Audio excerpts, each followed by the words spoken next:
Council Transportation Committee for January 14th, 2019. First order of business tonight is approval of the agenda. Does anyone have any changes or additions to the agenda?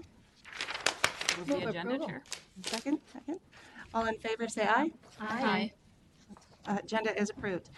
Next order of business is approval of the minutes from the December 10th, 2018 meeting. Did anyone have any changes or additions? Move approval. Support. All in favor? Aye. And the minutes are approved. Next is tab liaison report. We have Mr. Dugan is going to join us twice this month, and because there was so much activity at tab in December, so he's going to give a December report today and come back and give a January report in 2 weeks. So Thank you, Madam Chair. He's making me work real hard. So, and you are here in praise of Mr. Lamb? Correct. Okay, so thank you. Madam Chair, members of the committee, and of course, I can't see your name, but Vince, nice to see you. And Director Thompson. On a personal note, I want to welcome you, Chair Barbara. We're looking forward to your leadership. It's going to be a great year. And I know, and I'm so glad that many of you are seeking reappointment. And it'll be good to continue serving with you. And I know Madam Schreiber is not going to seek reappointment, but you will be very missed. thank you. You're welcome. Just a couple of things from the December, the December TAB meeting. And Mr. TAB himself, Joe Barbeau, is here, and he's going to lead you through most of them. But first of all, from the Metropolitan Airport Commission, you can take a bow, Joe, that's okay. From the Metropolitan Airport Commission, there was a concern expressed by the supervisor of the West Lakeland Township, that's in Mr. Melander's district, District 12, about a new road that MAC was proposing. And there were concerns about environmental traffic, et cetera. And the MAC folks spoke, and they assured that they will work with the township on these concerns, and also that the current MAC road and the one that will be replacing it are located on MAC property. But they will work with the West Lakeland Township. However, the real impact of the meeting was on the regional solicitation and the funding, the scenarios, and the overprogramming. And I asked Director Thompson, who was good enough to print these out, to help with my presentation. First of all, the funding modes.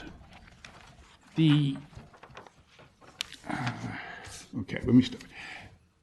The TAB had originally 5 scenarios forwarded to them by the TAC, the Technical Advisory Committee.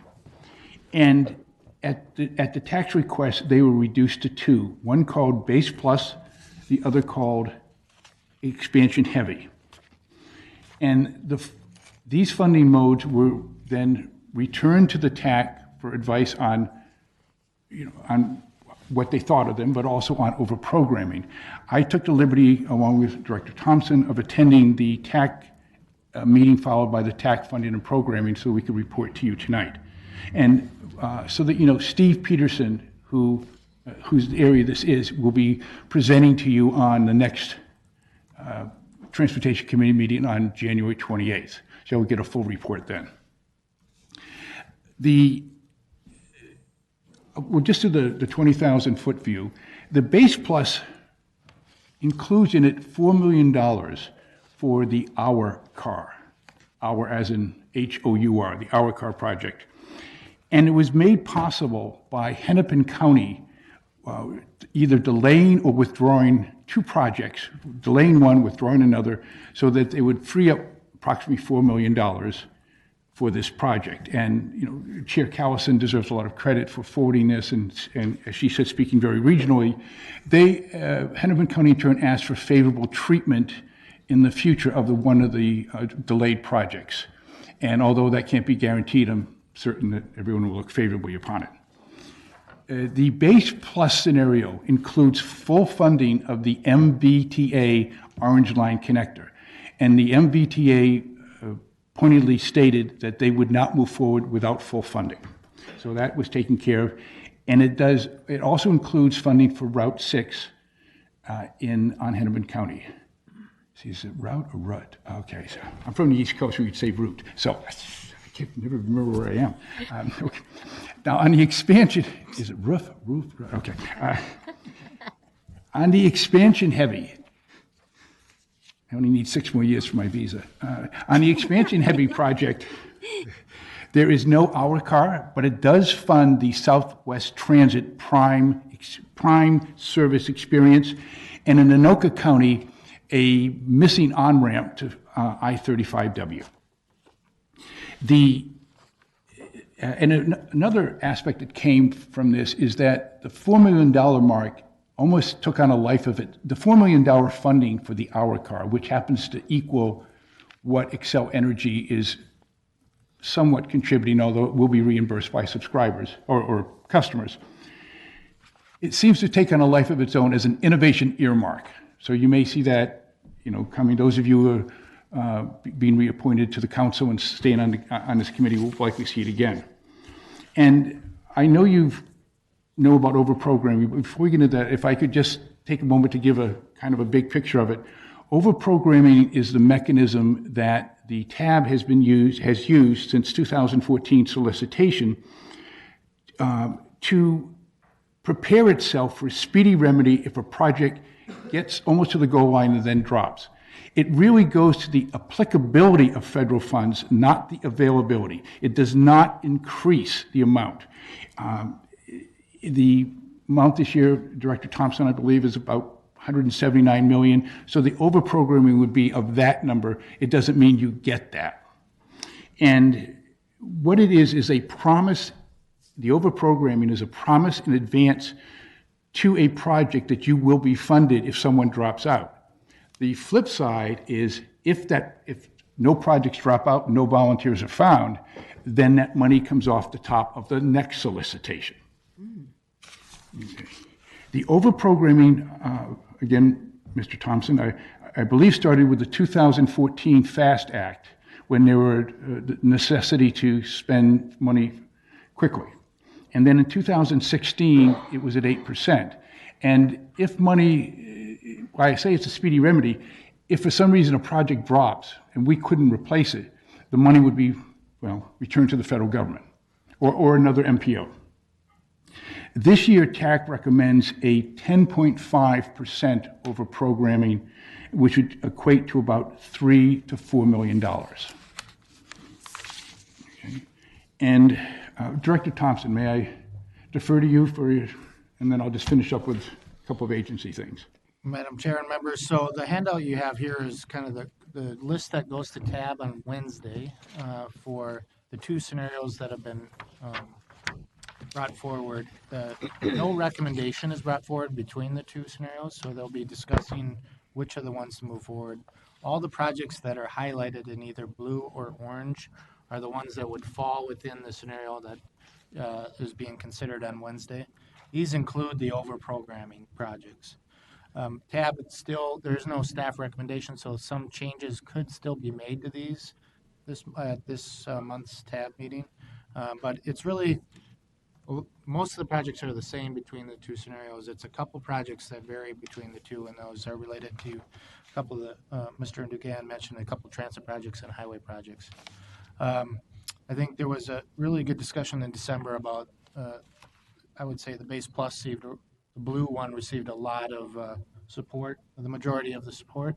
But again, the decision still has to be made. And the overprogramming is a question that it does guarantee these projects, and it's been an effective tool in the past because projects do typically drop off, a few of them, and you want these projects, which often take 2, 3, 4 years to develop, to be ready to receive that new funding.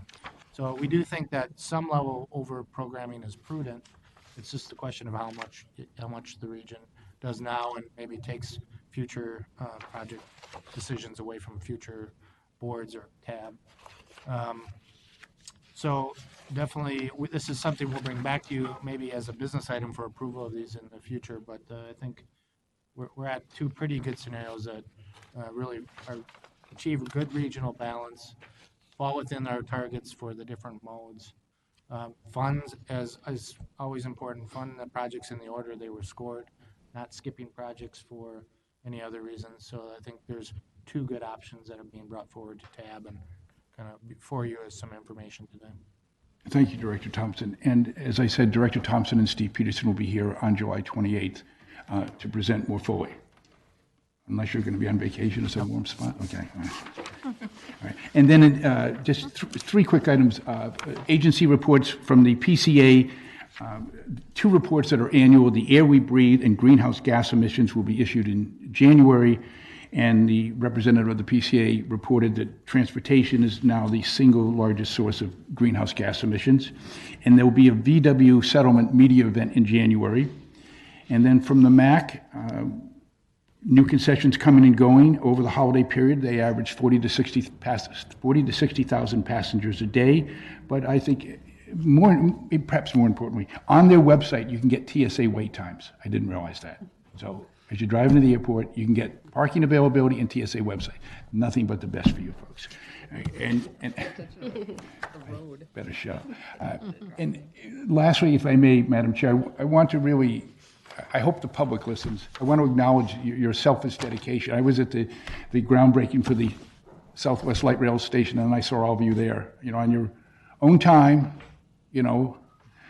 and your feet were wet, and mine were wet, and it was cold and nasty.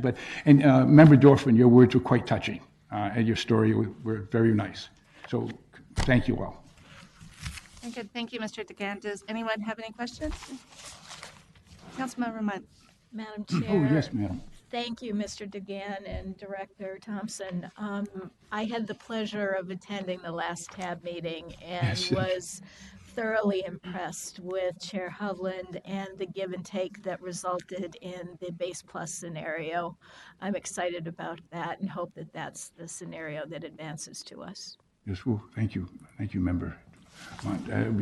We'll look forward to coming here on the July 24th. Very good. Any other questions? All right. If not, we'll move on to reports. So we'll start with MTS Director. Madam Chair and members, a few updates tonight.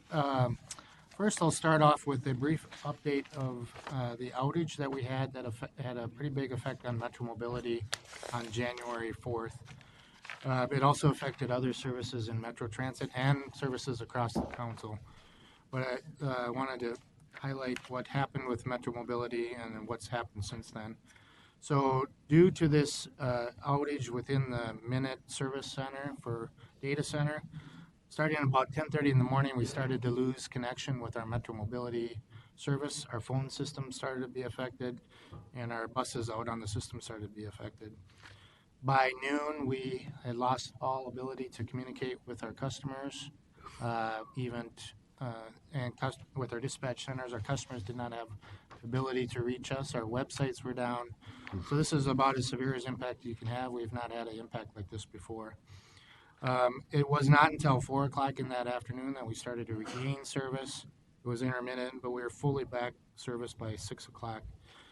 In order to find a way to alert our customers, we do paper logs that are printed out manifests for each driver. So they were able to do the old-fashioned paper system and use their phones for addresses and be able to find most customers. A lot of customers, because there were delays, were able to find their own transportation systems via taxi or somebody they know. Anybody that incurred a cost, we offered to reimburse and will reimburse any costs that they had for taxi or other services. We used the media. Media was quite helpful in letting us get the message out that this was an outage, that because we really wanted to make sure all our customers were reached. We extended our hours of operation. Once we were back, we were able to handle all calls before the dispatch centers closed for the evening. And by Saturday, and since Saturday, it's been normal operations. Customers did make quite a few calls on Monday to find out what was up, to figure out how to be reimbursed, and also just to understand what the outage. So since that time, we found some weaknesses. We had fully redundant systems, we thought, but we found a few weaknesses that we've already implemented changes. We've went to the analog system of allowing almost an analog backup phone system. So no matter what, there's a phone line that should be working. We are investing in some additional infrastructure and working with Minute to understand if we should be replacing the systems, though. What failed is the system and its redundant path failed also, and so no matter how much redundancy we have in, there's always a chance for an outage. we've sent letters. We sent letters to all the Metmo customers who were signed up to receive them, apologizing for the outage, telling them that we would continue to update them, but also reminding them that outages can occur and that finding some emergency backup is always a prudent step in any disaster. So we apologize for that. We're making some changes to make sure that we have even more redundancy built in our system. A second update, last Wednesday we had a public hearing for the Riverview TPP amendment, very well attended. And just a reminder that we are still receiving public comments on that amendment through the 21st of January. And then it will come before you later after we've compiled all the responses to the comments. Mr. DeGan mentioned the issue with the MAC in the West Lakeland Township. That is something that will come before you as part of the approval of the MAC CIP later, and we can give you details on that. Some of the concerns that were expressed there, but that will be coming before you for approval later. And lastly, there's another shutdown. It was the federal government shutdown. We are now in our, I think, 4th week. And as you know, that can have an impact on the services that we provide. We do, because of our reserves, we're well managed, at least in the transportation, to manage our cash flow and service in the short term. But as this continues on, if it continues on, we're expecting that there could have impacts. One of our biggest areas where we rely on federal funds is our transportation capital program, with federal funds that we draw down and avail, but we've basically have sufficient reserves to continue our operations without impact to the customer for a while. This is impact to both Metro Transit and to MTS services and planning. If it continues on longer, I think we'll start to have impacts on things where we need approvals for things like TIP amendments and other TPP amendments that are non-financial, but there's nothing pending that we are at least concerned about in the near term for shutdown impacting any of those approvals. But we will continue to update you if this continues on over the next several weeks. And lastly, we're often asked about Southwest LRT's impact. Southwest LRT has not even applied for its full funding grant agreement yet and wouldn't need to until later this year. So again, there's no immediate concerns with delays related to the federal government shutdown for that project. So with that, Madam Chair and members, I would be open to any questions. Any questions for Director Thompson? Councilmember Munt. Madam Chair, Nick, it was good to see you quoted in the paper this weekend. For folks who missed it, there was a story about the Americans with Disabilities Act. The law was approved by President Bush Sr. in 1990, and cities were supposed to have an ADA transition plan in place by 1992. So several decades later, many cities don't have that plan in place.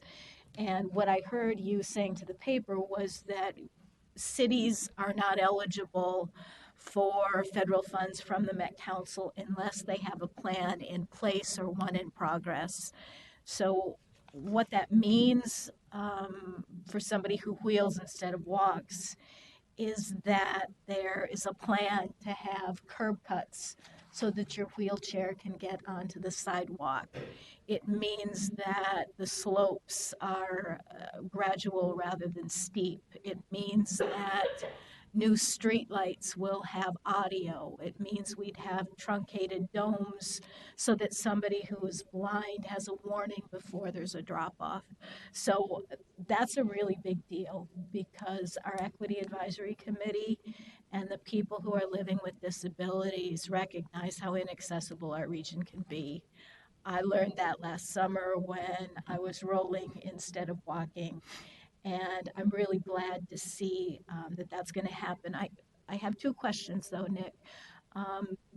First of all, is it possible for us to maintain a list of which cities in the region have a plan and which ones don't?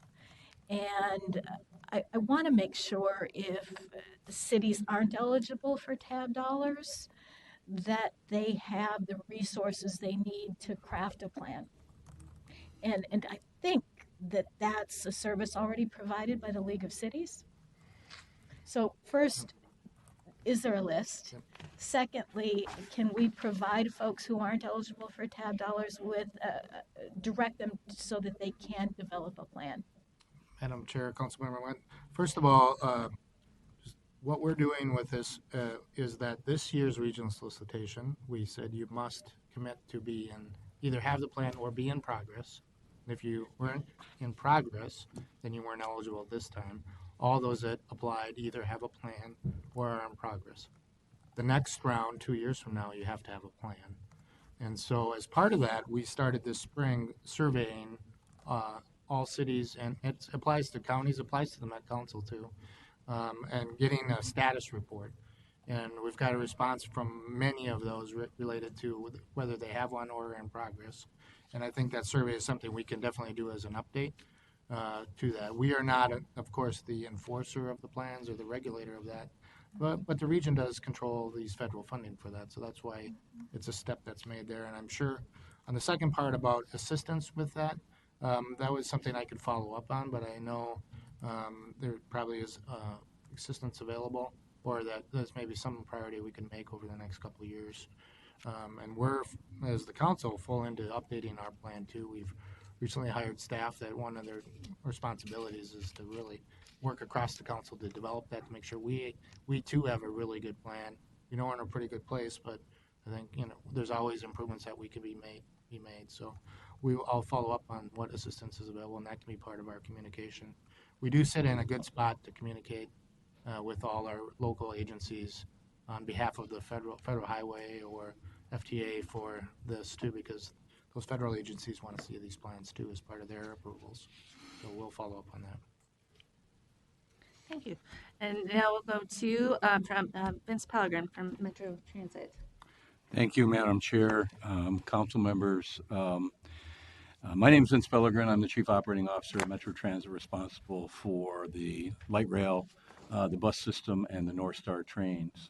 Tonight, it's my privilege to pinch hit for my good friend, Brian Lamb. What I'd like to share with you tonight from the General Manager's report is that more Minnesota Vikings are taking transit to and from the U.S. Bank Stadium than ever before. Around 26,000 light rail and North Star rides have been provided to each home game this season, representing about 20% of the total attendance. In 2017, 16% of fans took transit. Combined, fans took 263,000 rides to and from 10 Vikings home games. The uptick in ridership has significantly impacted operations. While supplemental bus service has not been provided this season, post-game operations typically wind down in less than an hour after the game's end. And essentially what that means is we actually clear the platform in less than an hour. I'm very proud of the fact that we send trains across the platform at US Bank Stadium, and we put 600 people on a train in about 4 minutes. We really worked the plan there. US Bank Stadium will be relatively quiet until it's used as a site for the NCAA Men's Final Four. Service planning for that event is ongoing. That happens in early April. For those already thinking about spring, we'll also be providing free rides to each day of the upcoming Twins Fest at Target Field. Information can be found on our website. As far as sea line testing and construction, we're seeing more signs of sea lines opening as drawing closer. Last week, construction crews began burying wires, making other preparations for en-route bus chargers at the Brooklyn Center Transit Center. I don't know if any of you have had the opportunity to see, but this is a charger that essentially comes down and charges the bus when the bus is there at layover to kind of give it an extra shot, give us some more miles in operating range. So a very necessary part of this project. So that construction and that installation is ongoing. A temporary charger was recently brought to our Haywood garage. This charger that was provided to us by New Flyer that will be able to charge the articulated battery-powered buses. It's what we call the temporary charger until the 6 permanent chargers are installed, where we can charge every bus at the same time. Essentially, over the weekend, Sea Line buses were out simulating service on the corridor to provide information. We need to create accurate schedules. To date, we've received 5 of the 14 buses that will be used in the Sea Line. Just as a way of reminder, we're receiving 8 all-electric articulated buses. We hope to do some testing with those as well. Our primary concern there is, of course, operating range. Why you're hearing about en route chargers, essentially. The pylons will be on display. Real-time information at Sea Line stations are being tested as well. In December, we opened the Sea Line shelters to customers boarding local buses. Move Minneapolis and Chamber merger, 2 of our most important partners joining forces. Move Minneapolis and the Minneapolis Regional Chamber of Commerce are merging, a move that will be celebrated at the Chamber's annual meeting on Thursday. As a transportation management organization, Move Minneapolis works with Metro Transit and other local partners to promote sustainable transportation among downtown Minneapolis workers, residents, and visitors. We believe this merger will help stabilize Move Minneapolis local funding requirements needed to match CMAQ money passed on to it from the Met Council and provide for more direct opportunities for travel demand management, and education to downtown businesses. With that, I can entertain any questions. Any questions for Mr. Pellegrin? All right, well, thank you very much. Then our next order of business is approval of the consent items. Does anyone care to make a motion? So moved, Madam Chair. Second. All in favor say aye. Aye. Opposed, nay. And the consent agenda pass. Next, we're on to business item 2019-14, small bus regular route transit service contract, and we have John Harper. Welcome. Thank you. Good afternoon, Madam Chair and committee members. MTS, as a division, runs transit service with procured contracted service. In our regular route service, we procure these multiple year contracts about once per year. The contract that I bring before you today, the small bus regular route service, is a 4-year contract that represents about half of the small bus service that MTS operates, service that's run in what we would call cutaway style buses, those same style buses that Metropolitan uses. The routes that are shown on the map here are the routes that are included in this contract. So they run from the Midway area in St. Paul through the west and northwest suburbs. In October, MTS solicited proposals and received 2 proposals for this service. A panel of MTS staff, Metro Transit staff, and a representative from MnDOT reviewed the 2 proposals and reviewed both on technical merit and on price. And First Transit represented the best value to the council. Both price proposals were under the independent cost estimate, and First Transit was slightly more expensive than the other proposer, but had a better technical proposal, and the panel deemed that it was worth spending the approximately 3% more across the contract term to get a higher quality service. And as I said, First Transit then was deemed the best value to the council. So I bring the proposed action to you this afternoon that the Metropolitan Council authorized the regional administrator to negotiate and execute a contract with First Transit, Inc. to provide regular route transit service from June 1st, 2019 through May 31st, 2023 in an amount not to exceed $11,622,310. And I will take any questions you have. Any questions for the presenter? Councilmember Munt. Madam Chair, John, which vendor currently performs this work? First Transit is, Madam Chair and committee member, First Transit is the incumbent on the service. So it will stay with First Transit. There will be no, assuming approval here, there will be no transition. It will stay with them. Any other questions? No, I'd move adoption, Madam Chair. We have Second.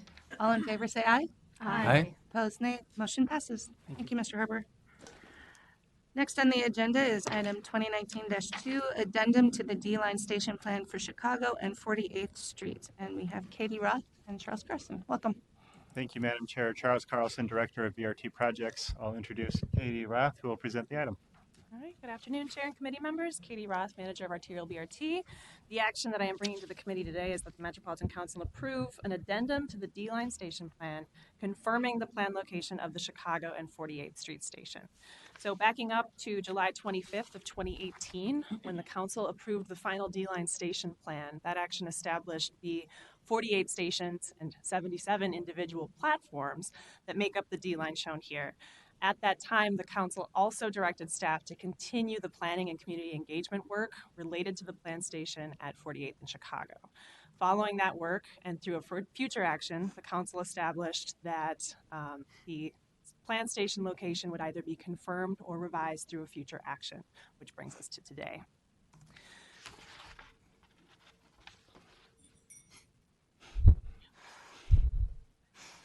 All right. There it is. Oh, okay.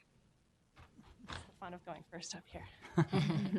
All right, so the addendum that is included in your packet today summarizes the additional community engagement that's taken place this fall or this past fall, evaluates an additional alternative for the southbound stop, and ultimately culminates in a recommendation for the planned location to be confirmed as included in the station plan, with bus stops on the northeast and southwest corners of Chicago and 48th Street. So with that, I'll walk through a couple of the summarized highlights of the addendum itself. There we go. So in September, Metro Transit held a community meeting that drew about 80 to 90 meeting attendees. Councilmember Latovsky and former Councilmember Rodriguez were present to hear the comments that were received from community at that meeting. We received about 100 written and email comments. We also heard from folks in person at the meeting. And overall, the support we heard for the station at Chicago and 48th was pretty clear from community. We did also hear a substantial number of concerns raised around parking, noise, traffic operations, as business visibility in particular. And those comments prompted us to look closer at, in particular, the southbound stop.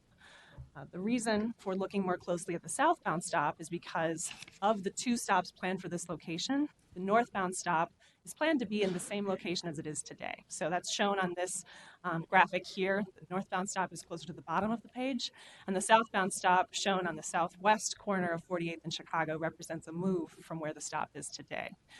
So in looking at that additional southbound alternative, our directive was to take a closer look at that mid-block 47th and 48th stop that represents where the stop is today. So our first step was to take a look at the feasibility of placing a stop there for rapid bus service. And then the second step was to evaluate how that would compare to the stop on the far side corner of 48th and Chicago. So as we evaluated those two options, we looked at a number of characteristics that these two locations would bring for a rapid bus station here.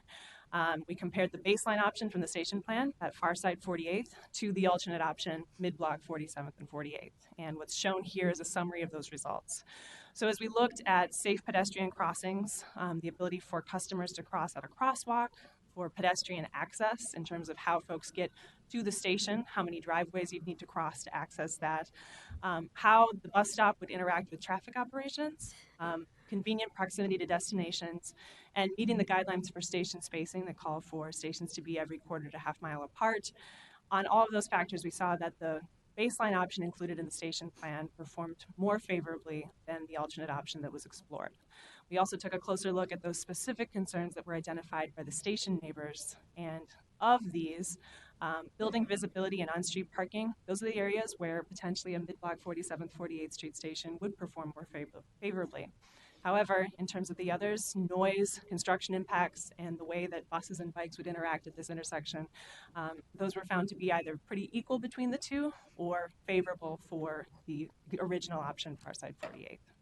So taking a look at all of these things together brings us to the culmination of a recommendation to confirm the location at 48th and Chicago on the northeast and southwest corners of the intersection. And with that, I'd leave the action that the Metropolitan Council approve the addendum to the station plan confirming the planned location of the Chicago 48th Street Station. Thank you. Are there any questions for the presenter? Councilmember Latowski. Thanks, Chair. I actually don't have questions, but I do have just some comments to thank staff for the work that they did to re-engage the community. And one of the reasons why we needed to go back to this community and talk about this stop is that it wasn't, this stop wasn't in the original station area plan as it was put out for public comment, but was added in because we heard from people that it needed to be there. So then when the final plan came forward, people who weren't paying, it didn't kind of, they thought it wasn't going to be there, so they thought they didn't need to be paying attention. We're like, wait, what? And so they just needed to have an opportunity to kind of talk through that a little bit more. So thanks again for the great work and for looking at that, the possibility of keeping the southbound stop where it is and really making the case for why it makes sense to have the two stops right at that intersection. And I'd like to make the motion if nobody else. Is there a second? Second. Any other questions or comments? All in favor? Aye. Aye. Opposed? Say nay. And motion to pass. Thank you. Next, we're on to item 2019-6, 2019 operating grant agreements with funding transitway counties, and we have Ed Petrie. Good afternoon, Chair, committee members. Ed Petrie, Metro Transit. I'm here to present business item 2019-6. It's the 2019 operating grant agreements with the funding transitway counties. The action this evening would be that the Metropolitan Council authorize the regional administrator to execute operating grant agreements for calendar year 2019 with the funding transitway counties of Anoka, Hennepin, and Ramsey to receive funds in 2019 for operations. This breaks down to just under $13.5 million for the Metro Blue Line with funding coming from Hennepin County, $13,094,737 for the Metro Green Line with a combination of Hennepin and Ramsey, and $7,506,412 for North Star Commuter Rail with funding coming from Anoka and Hennepin County. If you recall back with when we had CTIP in operation, CTIP was basically 5 member counties. These respective operating lines would then receive the money directly for the subsidy from the CTIP operations. With the dissolution of CTIP, the dissolution agreements were then the operating funding that has to go to the respective counties. So back in November and December, I've already gone to the respective counties, done presentations at the counties. We applied for the operating grant agreements, so now we are ready to execute the operating grant agreements for 2019. So, Chair, committee members, this would then allow us then to move forward with the operating subsidy with the respective counties. And with that, I could stand for questions. Thank you. Does anyone have questions for the presenter? I move adoption, Madam Chair. If there's a motion, all in favor, say aye. Aye. Aye. Opposed? And motion passes. It's always easy when you're requesting money, so. It is easier. All right, the next item is item 2019-8, ratification of emergency declaration to increase TX base purchase order 242447. Well, first of all, Chair, committee members, I'm going to introduce Chris Hafner. He's a manager of materials management for Metro Transit. This is his first time at the committee. And so be kind to him. This is his first time presenting, so I thought I'd just introduce him. He does a really good job for us. He has a number of staff, and he runs all the material inventory operations for the bus system, light rail, and commuter rail. Well, welcome. And it's my first time doing this too, so we're doing good so far. Go ahead. Thank you, Chair and committee members. My name is Chris Hafner. As Ed mentioned, I'm the manager of material management for Metro Transit. And the proposed action this evening is the Metropolitan Council ratify the justification and emergency declaration to increase purchase order 242447 from Siemens, so that Metro Transit can purchase 128 light rail vehicles for their Type 2 light rail vehicles instead of the 64 we originally purchased. On August 5th, 2018, Metro Transit met the reorder point to purchase 64 Type 2 LRV tires. This purchase was based on the expectation of a historical supplier lead time of 8 weeks and a 2017 consumption of approximately 2 tires per week. Upon opening the quotes, both suppliers quoted 24 weeks instead of 8 weeks. Based on the increased lead time and increased usage of LRV Type 2 tires in 2018. It doubled in 2018 compared to 2017. We're requesting this emergency declaration to ensure Metro Transit does not run out of LRV Type 2 tires.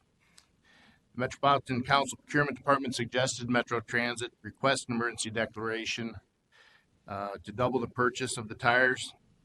The emergency declaration was prepared according to council policy and was approved by West Quistra Regional Administrator on December 6, 2018. Tonight, I'm requesting that the Transportation Committee approve and recommend to the Metropolitan Council to ratify this emergency declaration in accordance with council policy. I will stand for any questions. Any questions for the presenter? Then I'd entertain a motion. Thanks, Pardon me? Chair. Why are we using more tires, do you think? Based on what I have been told by the subject matter experts, it primarily has to do with the fact that the tires have a lifespan. The majority of the vehicles came into service 2013. So the tires wear and tear as they go along. And so every vehicle is getting at about a 5-year point. Got And it. so the tires are all starting to wear out at the same time. Okay. Thank you. Councilmember Mike. Madam Chair, I remember our commitment to community about noise and vibration. We promised that we would grind those wheels to a perfect circle so that when they go around tight curves, it would minimize the noise and the vibration. So for me, having more tires is a necessary thing to fulfill our commitment to community.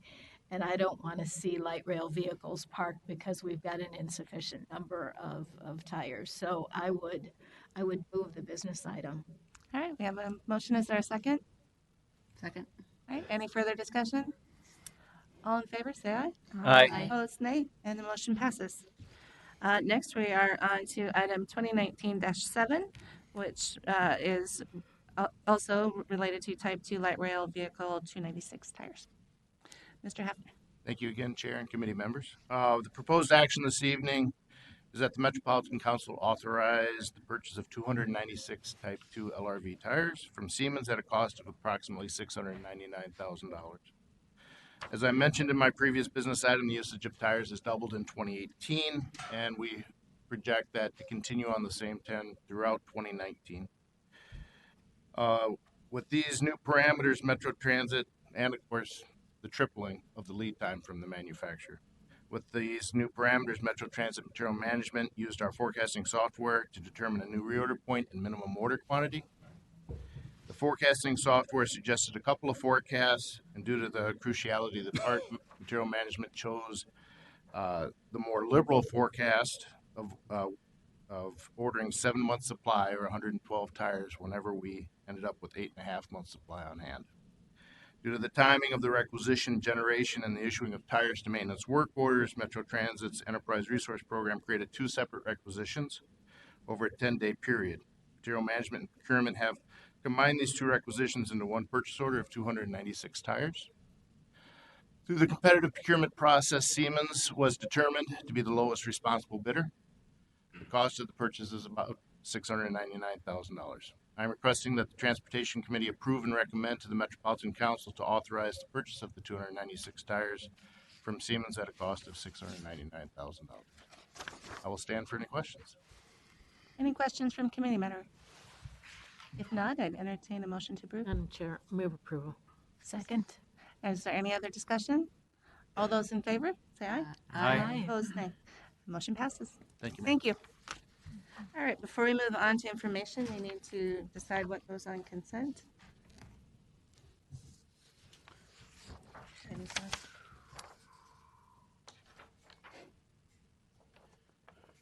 think almost everything could. Yeah. Can everything go on consent? Oh, sure. Okay. So. All right.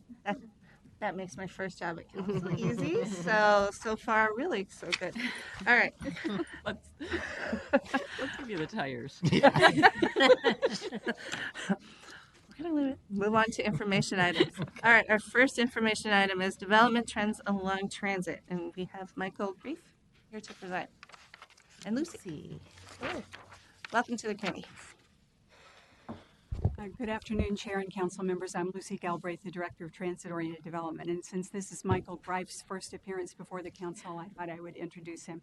Michael's been with us a couple of years, and so far we have tossed a lot of projects his way, and they've all been moving along really nicely. But this one is kind of a debut. We intend to do this and enlarge this report so that it'll be an annual report, eventually looking at all transitways. And this is our first time of doing development trends along transit. So with that, I'll turn it over to Michael. Madam Chair, members of the committee, I'm Michael Greif, Associate Planner in the TOD office at Metro Transit.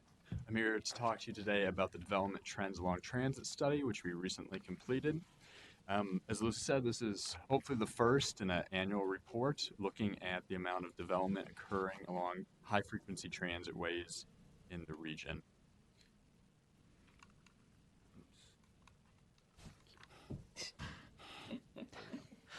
Okay, first I want to start by introducing why the report is significant. In the report, we look at development values and housing units, but it's important to remember that that's more than a dollar amount. It represents more residents, more community members, and more jobs located along transit. That allows the region to grow efficiently and for Metro Transit to implement its mission and achieve the goals of Thrive 2040. Getting into the details of the scope of the study, we looked at data from two different sources. The first was the annual building permit survey. That is collected each year by Regional Policy and Research here at the Council. The second source was the Met Council Development Tracker, which looks at media reports and keeps an ongoing database of announced but not yet permitted development. We looked at development permits between 2003 and 2017, all the years we had data for. And we focused on high-frequency fixed route transit ways. Those include Blue Line, Green Line Extension, Blue Line Extension, Orange Line, and A Line.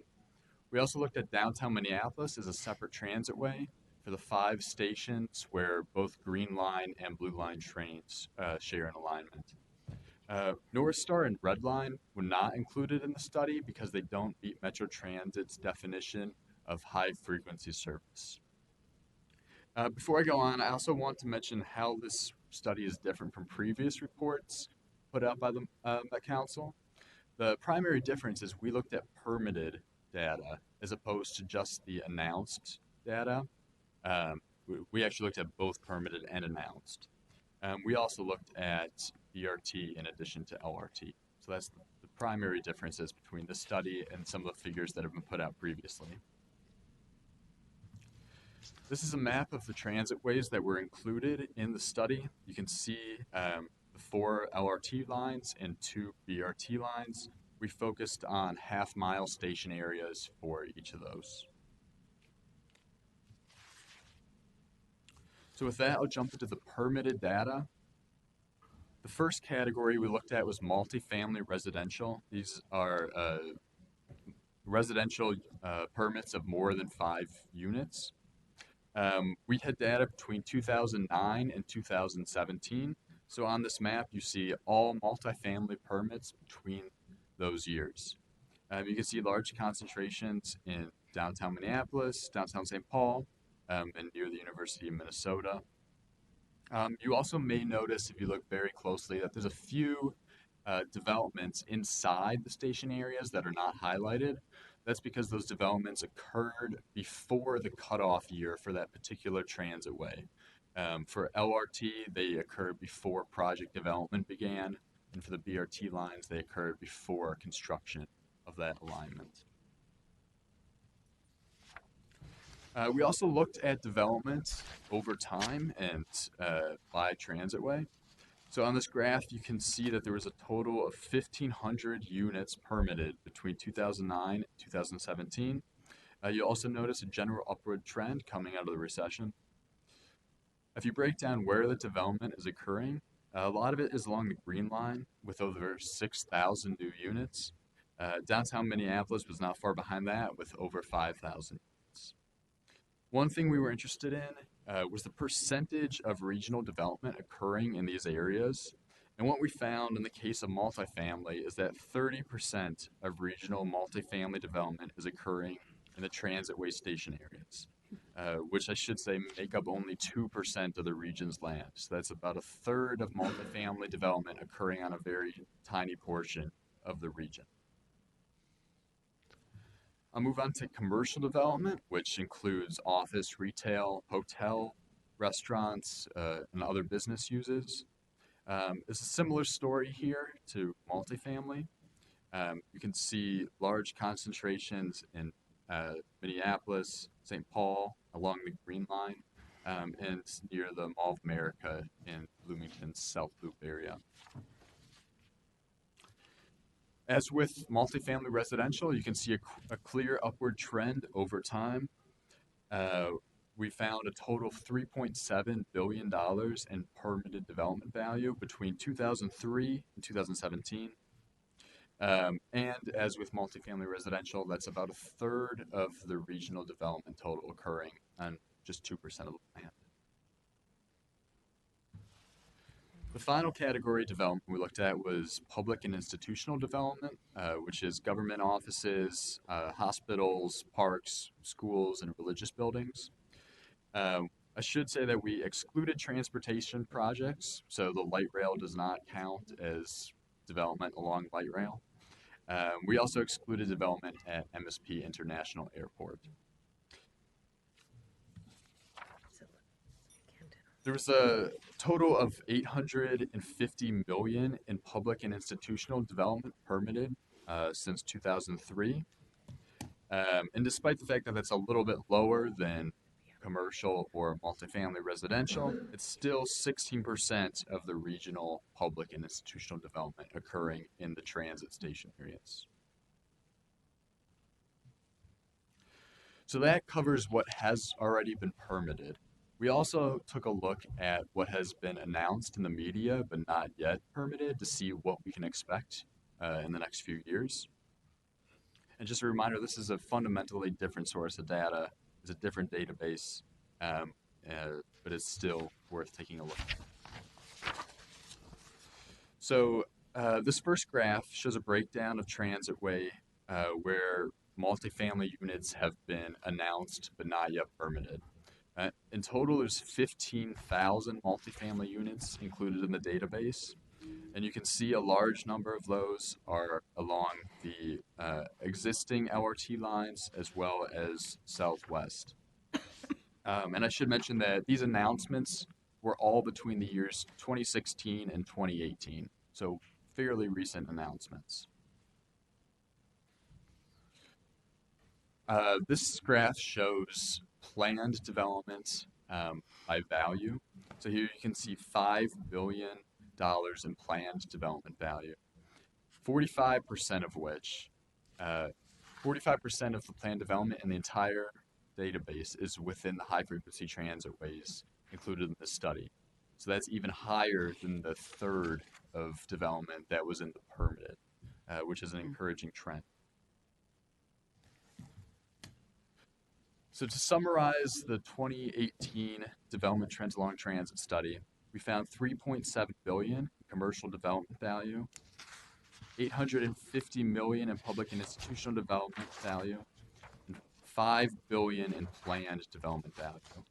If you look at units, it's about 15,000 permitted and 15,000 planned.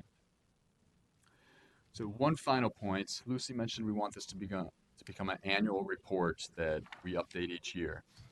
We've already begun considering what the 2019 study looks like. We're planning on expanding to include new forms of development like townhomes, industrial, and potentially airport. We also want to take a look at residential values, which we did not include in this year's study. And then finally, want to expand to include all high-frequency transitways, which would include high-frequency local bus, which is an important part of the regional transit system. We've already taken a quick look at what that would look like. Here's a map showing the areas that would be added to next year's study. The gold area is high-frequency local bus service. And taking a look at some preliminary results, we found that when you include those local bus lines, you jump the number up to about 43% of regional commercial development being served by high-frequency transit, 28% of public institutional development, and 44% multifamily residential development. And all of that development is occurring on just the 2.4% of the region that's served by high-frequency transit. So that's my presentation, and with that, I'm happy to stand for any questions. Questions for the presenter? Councilmember Dorfman. Thank you for that. That was interesting. Have you also looked, and it's probably easier for the permitted than the planned, the percent of affordable units that are projected to be built? Madam Chair, members of the committee, that is not something we looked at in the 2018 report. Other questions? Councilmember Munt. Madam Chair, there has been an ongoing debate in public policy circles about whether BRT can generate the same kind of DOD that light rail can. I suspect that our region will see a lot of that, but I'm particularly interested moving forward to be able to make a strong case for BRT because of the housing and commercial development that comes along with it. Anything else? I would just say thank you. It's very fascinating. I look forward to seeing the kind of ongoing results and how it changes over time. Thank you very much. Thank you. Madam Chair? Yep, pardon me. My observation looking at the maps is that our public policy has changed as well as it respects development. When I worked on Hiawatha, we were just figuring out how to build our first line. And the theory was, let's build it, let's think about development afterwards. And then with Central Corridor, we were working in partnership with cities to see what we could do. Now with Southwest, we're building this stuff before the tracks are even laid. Those investments are happening in housing and commercial development at a time when developers weren't even sure if this project was going to move forward or not. So I think that our public policy has a lot to do with whether or not we fulfill the true potential. Well said. Thank you. Okay, our next information item is speed and reliability improvements. I have Michael Mechtenberg and Adam Harrington. Hi. Welcome to the committee. Good afternoon, Madam Chair and committee members. I'm Adam Harrington, Director of Service Development, and I wanted to introduce Michael Mechtenberg. He is our Senior Planner in Service Development and has been tasked with leading our Speed and Reliability Initiative. And this initiative really focuses on a lot of those local bus routes that maybe don't have a project plan for them to have rapid bus or BRT implemented in the near-term future. And so how can we find ways to improve the experience for our customers, both in terms of reliability as well as the stop features that we might present to our customers. So that I'll let Michael present. Thank you, Adam. Thank you, Madam Chair and council members. So today I'd like to provide an update, as Adam said, on the status of our Speed and Reliability Initiative. Some of the 2018 projects you might already be aware of, but I'm also going to discuss some of the projects that we're looking at for 2019. In this presentation, I'm going to share a lot of data and a lot of facts and figures. But we don't want to lose sight of how these projects and how these changes can improve the customer experience. When I started working on this project about a year ago, I found that speed or travel time and reliability were among the top concerns of our riders. And both of these measures, they were telling us we were falling short. So it's just important for us to keep that really front and center as we work on these projects. So the first project, some of you might be aware of, the Hennepin bus lane pilot. This was a 3-day test back in mid-May. Among the goals of this project were collecting data, gathering public feedback, both in terms of our riders and the residents in the area, and then observing operations. We had a fairly supportive public response, but ultimately did not proceed with bus lanes on Hennepin at this time. That said, this still leaves the door open for the possibility of bus lanes as the city redesigns Hennepin Avenue for 2022. We'll be exploring other corridors, in particular with the city of Minneapolis, as they've recently received a grant for developing bus lane design and guidance for future projects. A separate project was Route 2. Route 2, if you're not familiar with it, is an important sort of east-west crosstown route. It travels on Franklin Avenue in South Minneapolis, but then also serves some other destinations like Cedar Riverside neighborhood, the U of M, and then Marcy Homes. It's a fairly busy route. It has about 6,600 weekday boardings and has equally good service at about 10-minute frequency throughout the day. So here we had three key elements to the project: consolidating stops to about up to a quarter-mile spacing. That's the maximum distance allowed under a regional policy. Transit signal priority, or TSP, and then shelter improvements at all locations that met the boarding requirements. So for 2018, we checked many of these off the list. There was a minor route change operating bidirectional service on 26th Avenue. That happened with the August pick, so that would have been August 2018. Stops were consolidated a few months later in mid-October. And then really throughout 2018, we were adding shelters, and then some more were added once the stop consolidation was complete in late 2018. We added shelters at 7 new locations, and there are additional 2 to 3 locations that weren't completed in 2018, but are on the list for 2019. So some of the initial results that we're seeing, about a 3% travel time reduction from that routing change. That only affects those westbound trips, however. About a 6% travel time reduction from the stop consolidation. And actually, as we dig into the data, we're seeing that some of the trips are actually arriving at their time points a little bit early. And so we're actually tightening up the schedule for March to hopefully improve on that 6% travel time savings. And then we have around 1,200 more boardings now at stops that have shelters.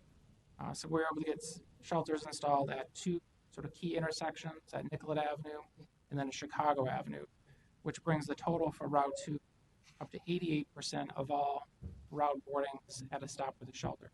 So that's very good. So next steps for this project, I already alluded to this, but we've already submitted some schedule changes for this coming March. So we're tightening up the schedule just a little bit. And then continue planning for TSP. So we've passed our list of intersections onto a consultant, and we'll be working with them for that deeper analysis, anticipating TSP in late 2019.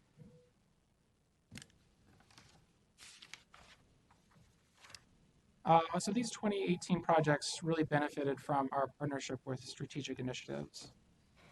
For years we've been using these traditional metrics like segment speed and on-time performance and dwell time. But starting a few years ago, we developed this map. It's kind of hard to see, but this shows the distance between bus stops. And this has been a helpful tool as we've tried to identify corridors that have stops too close together. And yes. Councilmember McCarthy. Madam Chair, what do the colors represent? You said it's the distance between bus stops, but I'm not quite understanding this chart. Sure, yeah, Madam Chair, Councilmember. This is just sort of an illustration here to represent the type of data that we have. But specifically, the colors indicate the red is stops that are below the regional guidelines, so that they're closer than that 1/8 of a mile. Stops that are, colors that are green sort of fall within about a block or slightly more than a block, so that's maybe typical stop spacing. And those that are, it looks like kind of orange, are maybe a little bit wider than every block today. So this is just a snapshot of some routes in North Minneapolis. So more recently here in 2018 though, we've partnered very closely with strategic initiatives. Here you'll see a much more detailed look at travel speed. So this is Route 17 operating northbound on Nicollet Mall. And you can see the fine-grained detail there for this. And here's a map view, and then there's actually a chart view of the same data. They also developed a tool of signal delay. So the map here, again, is just sort of an illustration. The darker colors represent more signal delay. But this is delay due to a traffic signal either just before or just after a bus stop. And then segment delay. So here we'd be looking at the difference between sort of the optimal travel time in a corridor versus the actual travel time in a corridor.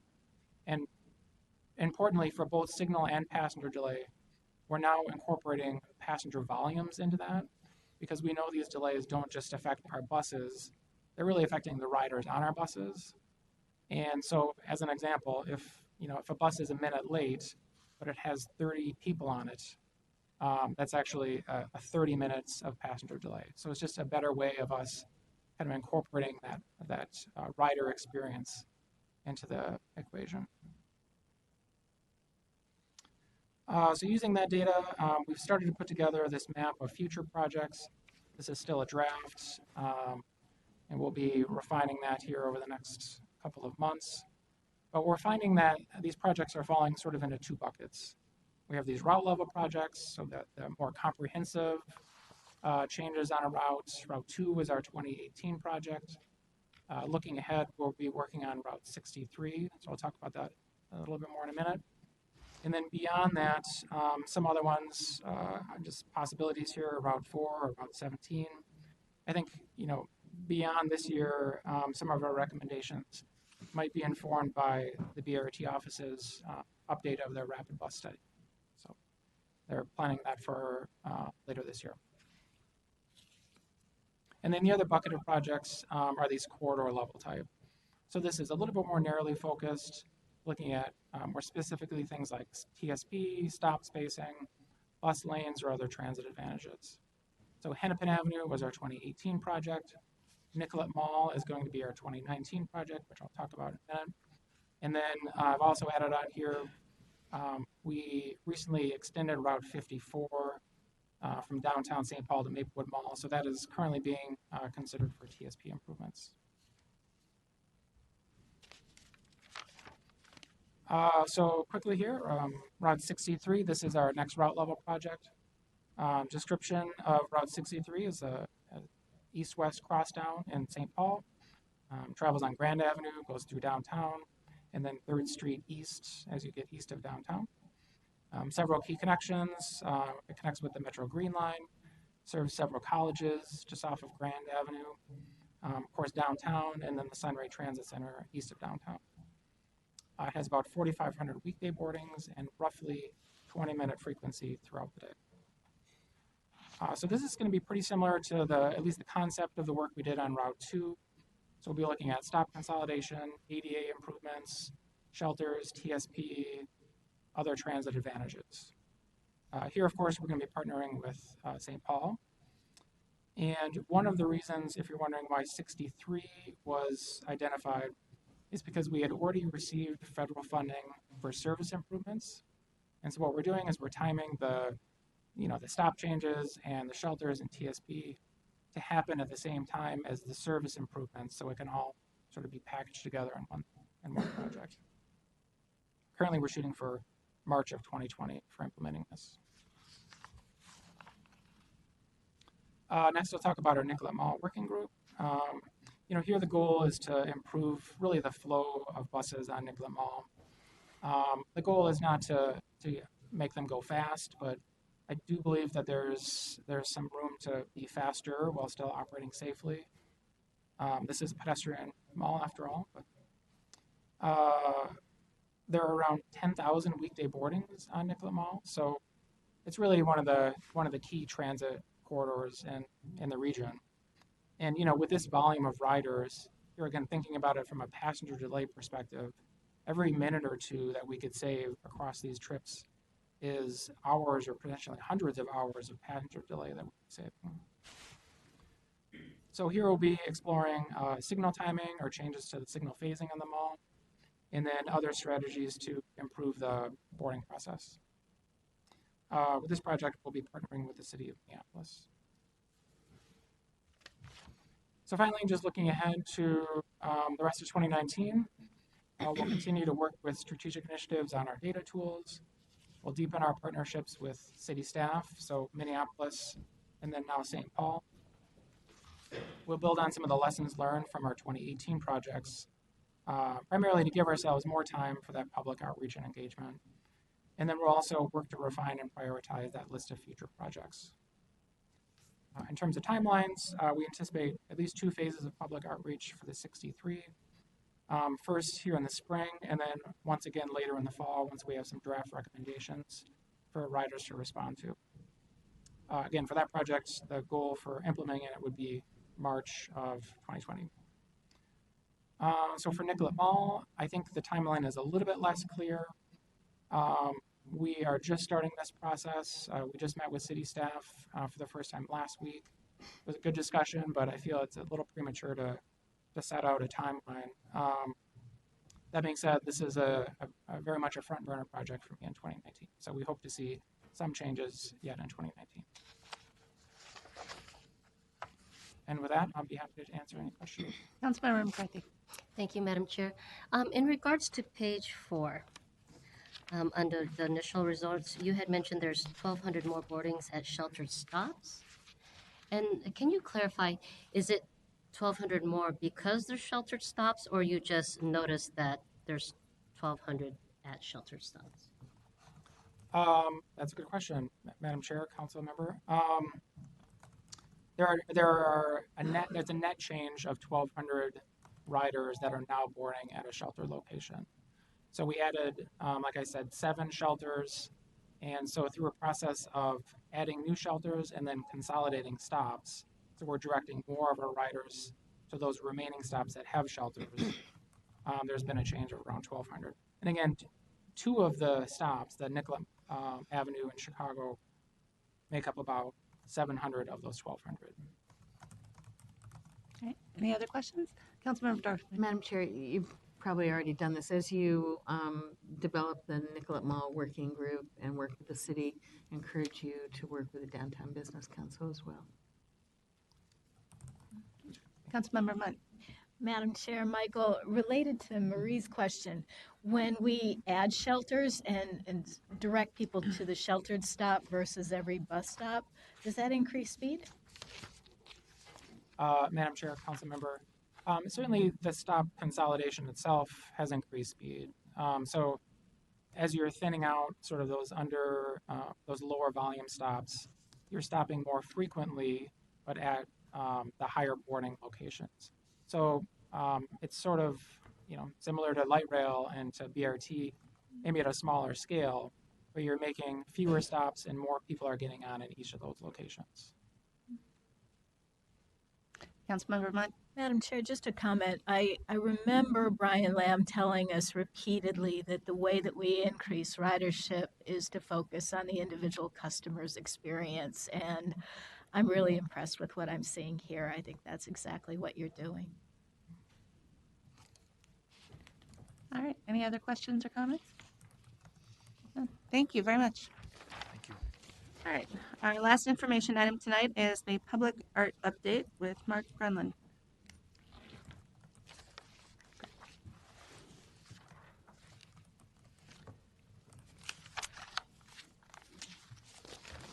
Madam Chair, council members, I'm Mark Granlund. I'm the Public Art Administrator for Metro Transit. Welcome. I was here last year giving you my first update on the collection that we have at Metro Transit. And I'm going to share with you things that happened this last year, but also things that have happened since I began and the collection started getting looked at late October of 2016 till now, and what we might look at in 2019. So our collection, our public art in transit collection, is at 38 different sites. It's made up of 43 different artworks. Now each of those artworks is made up of often several different pieces. So like at Snelling Avenue Station, it's all considered one artwork, but there are 52 mosaics at each individual platform. So we end up with 365 individual pieces within our collection, even though it's considered 43 artworks. So in terms of maintenance, you might say 43 artworks, but it's a lot more to maintain, actually. When I joined Metro Transit in 2016, at that time, half of the Blue Line public art was in need of conservation treatments. And about 1/3 of the Green Line public art was in need of conservation treatments. You go back, you can see here the silhouette of the tree on the glass. That was a glass art piece by Joanne Verberg, and the glass had been broken, so frit glass was put in there instead. That frit glass is not supposed to be there. And then here's just a little corrosion going on a bronze sculpture at Union Depot. So early on, I set up some goals, so sort of annual goals. So in 2017, it would be noticeable that there was activity as to the condition of the collection and that it was being improved. 2018, by the end of 2018, which is kind of where we're at right now, 50% of improvements in the condition of the artworks would have happened. By the end of 2019, this next year, condition problems on the platforms would seem to be exceptional, or an exception, and that each of the works are getting worked on, and there's a clear sense that things are being repaired if they're broken. By the end of 2020, we're going to be replacing a few pieces that we have in storage that were damaged, and that can go back out again. And then by the end of 2021, we'll have a full-blown maintenance program in place where all the pieces have had at least one conservation treatment. They're on regular routine maintenance, and there's a whole process and everything set up, and we just kind of roll from there. So conservation treatments from 2016 through 2018, that includes 27 different conservation treatments have happened, 15 graffiti removals. This is one of the worst graffiti incidents we had. That was at 10th Street Station, downtown St. Paul, on a mosaic that had to be removed. Each year, these are the most impactful projects that happened each year. So in 2016, at Lexington Parkway Station, on this panel, there was quite a bit of graffiti and paint splash that happened, and that was removed, which is difficult. It's a surface that's a little hard to get graffiti removed from. In 2017, we had two very impactful projects. We had the repainting of the Aldo Moroni's Dancing Mill City at Cedar Riverside Station, and the fencing was repainted. Some of the pieces had to be unbent. People had bent parts of them, and we reinforced those so they couldn't be bent again, and repainted them and reinstalled them. Madam Chair, can I ask a question particularly about the pieces along Hiawatha that were commissioned artists? When they did those pieces originally, did they provide direction on how that artwork was to be maintained over time? Madam Chair and Council Member, there was some of that provided, but soon after the works went in, professional conservator Kristen Chironis went through and created maintenance plans for each of these pieces. So there are maintenance plans in place or that we can draw from. Okay, thank you. Yep. Another project in 2017 was at VA Medical Center Station. This was a Port Orford cedar bench, the wooden bench, and then some stone steps that had just never really been cleaned. The bench was starting to rot. Found out that the bottom side of the bench was still in excellent condition, so we just flipped over this 2,000-pound bench and resurfaced it and stained it and redid some of the landscaping that had kind of disappeared. 2018, this last year, a big project that's maybe not quite as noticeable as some of these other ones was that there was an anti-graffiti coating that was put on a lot of the mosaics along the Green Line that was a bad anti-graffiti coating. This was put on several years ago, and it actually created dirt and would make it so that water could get behind the anti-graffiti coating in places and start causing problems. And so quite a bit to remove it. So as you can see, the image on the right, the top two tiles have the coating removed and the bottom two tiles do not. You can see how much stronger the contrast is in colors, how much brighter they are. And so all the mosaics now in the Green Line are much brighter. They're actually ceramic tiles, so they're very easy to remove graffiti because they're just a tile. So we just took that off, and the mosaics are looking really good. Another project in 2018 is Small Kindnesses, Weather Permitting. It's these interactive audio video boxes on the blue line. The technology in them is 15 years old, so you can imagine the technology of your cell phone over the last 15 years. This technology was not completely digital even, and some of the parts and pieces are obsolete. We no longer could actually purchase them. So we had to go in and upgrade the technology in them. So we had to get new monitors, we had to design new mountings for them, the control boards and shields for the boards, and some wiring. The old speakers, many of them were epoxied onto these boxes, so if something went wrong, it was really hard to change that out. So now we have mounting posts on all the speakers. Had to get new curtains. The lower right-hand corner is an encoder, which was a custom-made thing from the original installation, and they're working great. They're very hardy. They've worked very good, but they speak a different language than today's media players. So we had to play around a little bit with that as to how that works, a little different computer language. So that was a big project, and they're not all installed back yet. All the audio ones are back out there, but we're still working on the video ones and hope to have those up very soon. The 2019 conservation plan, we're going to focus on glass art pieces along the blue line. So we have glass art at 28th Avenue, which you saw the tree silhouette one before. The Bloomington Central, 50th Street, Cedar Riverside, which this is an image from the canopy at Cedar Riverside, and then at the Lake Street station.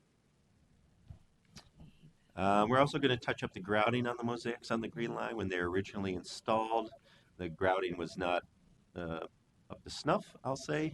There's grout missing in places. Some of the grout is pretty rough. And for some reason, somebody used white grout in places on this piece when it was not meant to be white grout. So we're going to go in and make sure that, especially that water can't get behind the tiles and start popping tiles off. So those are the two big projects for this. Well, here's another big project. We're going to remove the broken neon marquee at Franklin Avenue Station. The marquee has never really worked well. It wasn't designed very well. Weather conditions, the transformers in it overheated very early on, and maintenance became a headache. So it's kind of just been left to sit there. So we're going to remove it, to work on it, or deaccession it from our collection, one of the two. When we do remove it, though, and if we deaccession it, then the image on the right is just a photoshopped image of the marquee not there, but you can see that it opens up a really nice surface to maybe something new to happen, and working with the community to talk about what maybe that could be. Some smaller projects, there's some tiles. This is a tile on the left at Warehouse District Station that has had damage, so we have to recreate the tile, pop the old one out, put a new one in, grout it. And then the image on the right is 38th Street Station. This laser cut metal screening was damaged. People had bent tines on a rake and on a garden fork on there. And so that has been removed for many years. So I'm actually right now having things unbent. We're going to actually support those pieces so they can't be bent again. And then we're going to get it repainted and put it up at 38th Street Station. So something that's been missing for a long time will go back again, which is always kind of fun to see. So looking back at those goals, 2017, noticeable activity as to the condition of the artworks, that was accomplished. Where we're at now, end of 2018, 50% of improvements in the condition have been reached.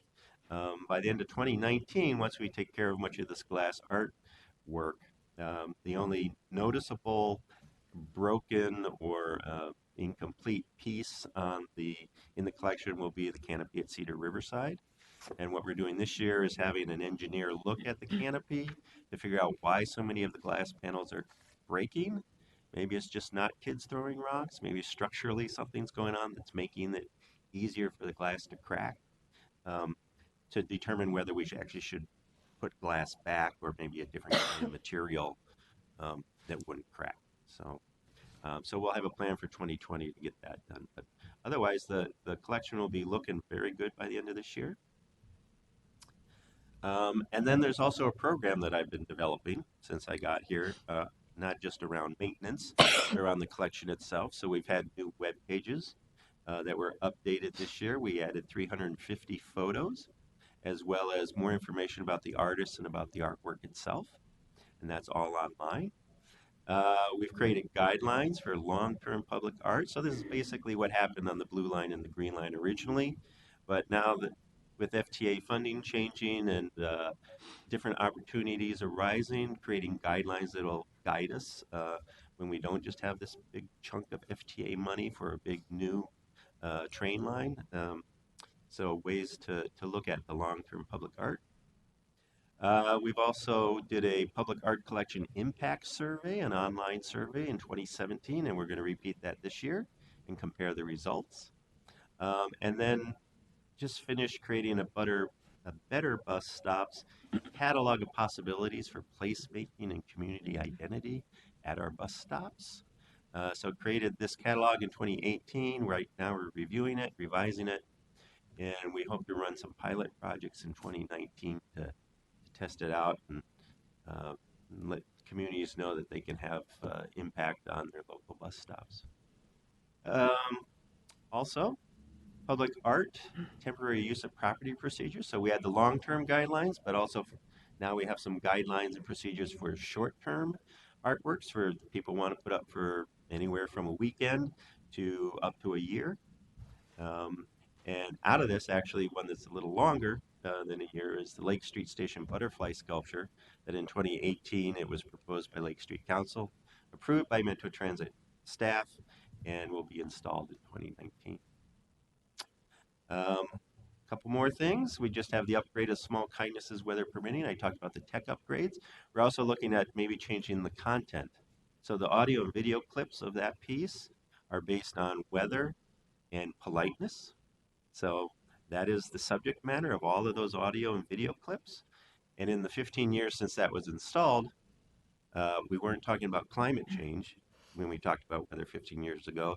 And politeness in this country, some people might say, has changed in the last 15 years. So we're looking at maybe updating some of the video and audio clips to that piece. And then creating a public art tour. So the third Saturday of June, July, and August, there will be tours available for people on both the blue line and the green line to look at the public art. That's great. And finally, we're going to have a Where Is This social media project. So people who can identify where these different public art pieces are located will be eligible to win some kind of a promotional gift, a go-to card, or something like that. So my final question to you is, do you guys know where these two art pieces are in our system? We have the car on the left. Anybody want to take a chance at where that might be? Oh, okay. What? Union. Excuse me? Union Depot. The one on the left is from 38th Street Station. The one on the right is much more obscure. Anybody know where that's from? That's from Lexington Street Station. So on the vertical standards for the lights. So Nice. that's my update. Okay, good. Any questions? Councilmember McCarthy, lots of questions. So right there, move this way. Madam Chair, so in regards to the public art temporary use, so and I see you have procedures, and you mentioned also a pilot program, who would be responsible for putting it up, or will they just be putting it on their own accord if they're chosen at their own expense, or would it be at our expense? Madam Chair, Councilmember McCarthy, the way it's being set up is that it is not at our expense. It's at the community. If the community wants to come in and do some placemaking, want to do some community identifying work at a local bus stop or other property places, it's incumbent on them to bring some of the resources. We're willing to work with them. In some situations, it might be where we'd want our people to help install, just because some of our guys do this all the time. And it's very simple for us to do it. We have the tools, we have the know-how. But in general, it's incumbent upon them to provide the resource and to provide maintenance and that sort of. All right, Councilmember Munt. Madam Chair, Mark, I am so glad you are here to both maintain and catalog our public art. 15 years ago, I was responsible for engaging the public in the design of the art along Hiawatha. And every piece of that public art has a story behind it. And one of the things that I think the community so appreciated was the role that our public art had in placemaking in their community, whether they took the light rail or not. And you would see neighbors who live near the stations watch with binoculars so that they could bust anybody who was going to graffiti or defame their station and their art. So I'm glad that we're preserving that.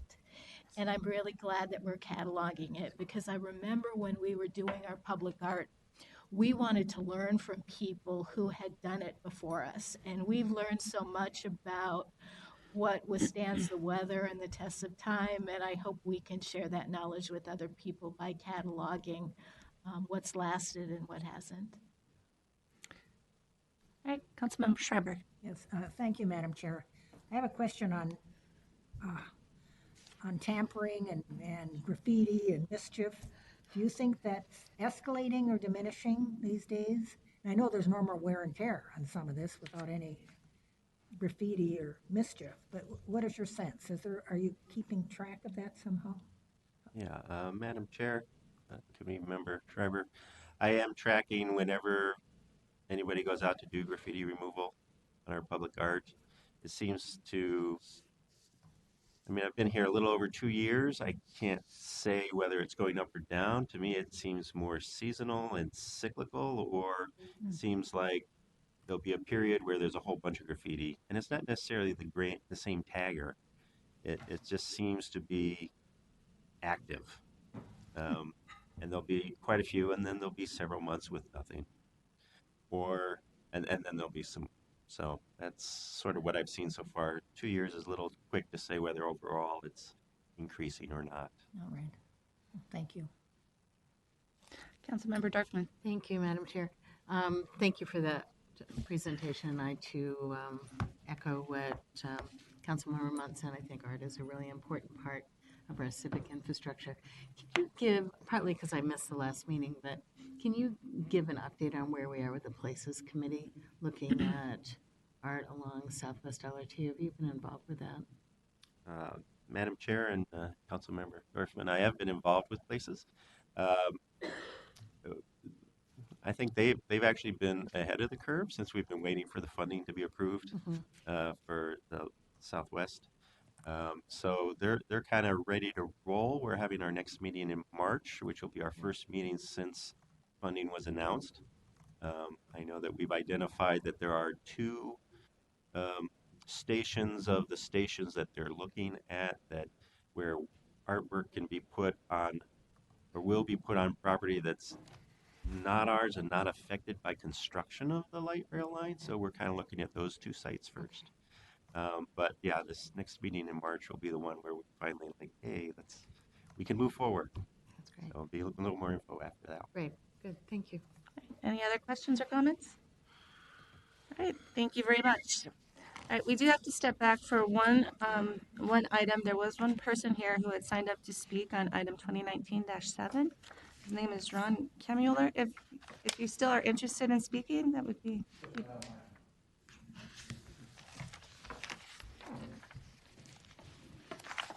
Welcome to the committee. Thank you, Madam Chair, committee members. My name is Ron Kemuller. I'm the second shift foreman in the Green Line Maintenance Shop. I'm also the board member for light rail maintenance in the local 1005. I came to talk to you about the tires. We support the wheels. Get us the wheels. We want to keep working. We need them to work. More importantly, we need them to produce operational readiness and a safe product. I want to talk to you about the way that this came about. This shouldn't have been, this should have never risen to an emergency level. Uh, Green Line Management has created a sheet where they track the wear on. So, and this information is disseminated. So people should have been aware that this was coming. Everything can't be an emergency. I understand one of the things they did in the interim was they borrowed tires from other properties. We're talking about 2,000 pounds of weight for a set of tires. So now we spend more taxpayer money shipping these things from the East Coast to Minneapolis. As I understand from our QA department, the profile of these wheels is different than what we use. Maybe our rail is different, I don't know, but that means now there's more labor involved because we put these wheels on the train. Now we have to put it on the machine and cut some of that material away, so we're wasting material and we're wasting labor. So that kind of leads me, this isn't an isolated incident. This is kind of how we do business. And that's troublesome to the union. We want to do a good job for you, but we need you to get us the material we need to achieve operational readiness. A glaring example that exists right now is there's one car sitting in the barn over there that needs an auxiliary power supply. That's what takes the 750 out of the line and converts it into what we need to run air conditioning, the train line, those sort of things. It's sat there since the middle of August. I think that that's a shame. $3.5 million of taxpayer money is pushed in the corner in the barn. And it's the same type of a thing. We know we need that APS. I don't know what the issue is that's above the union's level. All we know is we're trying to produce cars, we're trying to produce a service, and we can't. And that kind of takes me to, we were here when the EHUs were farmed out. This issue kind of ties to that in the sense that when you take the work and you farm the work out, you lose control over the work. Now, we pull those things off the train instead of them going into our shop, being repaired in a shift or a day or two and going back on the train. These things are being put on a truck or some sort of transport being run across the country. Who knows how long that takes? Then we're at the mercy of the vendor to make the repair. He does that, it goes back on the truck, comes back to us. That's not been a resounding success. There's been issues there. Some have been pulled off. Recently, they've been being repaired by the ATU people, which I respectfully submit we should have been doing in the first place. It would be much more cost effective, and you're going to get a better product. So in the end, I hope you don't think I'm here complaining. I'm not. I'm here asking for your help in removing some of these roadblocks so that we can do for you and for the public what we were hired to do. Thank you. Thank you, sir, for your comments. We did act favorably on the tires in the committee here, and we will make sure your comments get relayed along to Thank you. other staff. Thank you. All right, well, that wraps up our business for the evening. If you will indulge me just for one moment, I did want to say something. As you all have heard, Metro Transit General Manager Brian Lamb will not be continuing in his role. Former Regional Administrator Wes Koister will be stepping into this role as General Manager of Metro Transit. I hope you all join me in welcoming Wes to this new role. We have known him for several years through his work in the regional administration. I'm confident he will bring the leadership and management skills to his new role and will serve the region well at Metro Transit. While we welcome Wes, we cannot forget the hard work and many successes of Brian Lamb. Brian brought a perfect mix of passion, knowledge, and leadership through his long career at Metro Transit. He oversaw an organization that was recognized as the Transit System of the Year in 2016. He will be missed by all. His commitment to Metro Transit was evident in everything he did while serving. On a personal note, I'm extremely proud that I got the opportunity to both know and to work with Brian. So, I don't know if anyone else has any additional comments. Councilmember Munn. Madam Chair, during the course of my career, I've worked with a lot of managers, and I've never worked with a finer manager than Brian Lamb. He helped every single one of his employees reach their full potential. You could tell every time that somebody reported to us, it was the person closest to the work. Brian didn't feel that he needed to take credit for everything. I will miss him, and he earned my respect time and time again. And like I suspect his employees feel, I would walk through fire for him.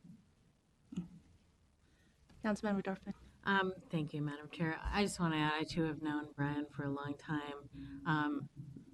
Being head of Metro Transit is a really big job. He did it really well.